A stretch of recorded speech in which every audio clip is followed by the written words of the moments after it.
പ്രിയപ്പെട്ടവരെ, നമ്മളെല്ലാവരും വളരെയധികം വിഷമത്തിലും ദുഃഖത്തിലുമാണ്. കാരണം ഒന്ന് ഉറങ്ങി എണീറ്റപ്പോൾ രാവിലെ മാതാപിതാക്കൾ നഷ്ടപ്പെട്ട മക്കളും മക്കൾ നഷ്ടപ്പെട്ട മാതാപിതാക്കളും ഉറ്റവരും ഉടയവരും ഇല്ലാത്ത അനാഥരും ആയ ഒരുപാട് കൊച്ചുമക്കൾ. സത്യം പറഞ്ഞാൽ ഇതെല്ലാം നമ്മുടെ കുടുംബത്തിലാണെങ്കിൽ ഒരു നിമിഷം നമുക്ക് താങ്ങാൻ പോലും പറ്റില്ല. എന്തിന് കൂടുതൽ പറയണേ, നമ്മളെ മക്കൾക്ക് ഒരു ചെറിയ പനി വന്നാൽ നമുക്ക് സഹിക്കില്ല. എനിക്കന്ന് ആഹാരം ഇറങ്ങില്ല. അത്രയധികം വിഷമമുള്ള ആ ഒരു അവസരത്തിൽ ഇത്രയും വലിയൊരു ദുരന്തം ഉണ്ടായിട്ട് നമ്മളൊന്നും അതിനെ കാണാതെ പോകരുത്. ഈ അവസരത്തിൽ നമുക്ക് ചെയ്യാവുന്ന ഒറ്റ കാര്യം അവരെ ആശ്വസിപ്പിക്കാനും അവർക്ക് എന്തെങ്കിലും നമ്മളാൽ കഴിയുന്ന വിധം സഹായിക്കുക എന്നുള്ളതാണ് നമുക്ക് പറ്റുന്ന ഏറ്റവും വലിയ കാര്യം.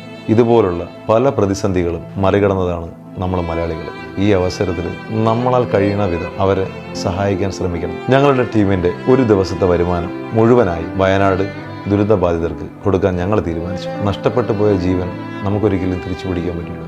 പക്ഷേ ഉറ്റവരെ ഓർത്ത് വിലപിക്കുന്ന കുടുംബാംഗങ്ങൾക്ക് നമുക്കൊരു കൈത്താങ്ങൽ ആകാൻ പറ്റും.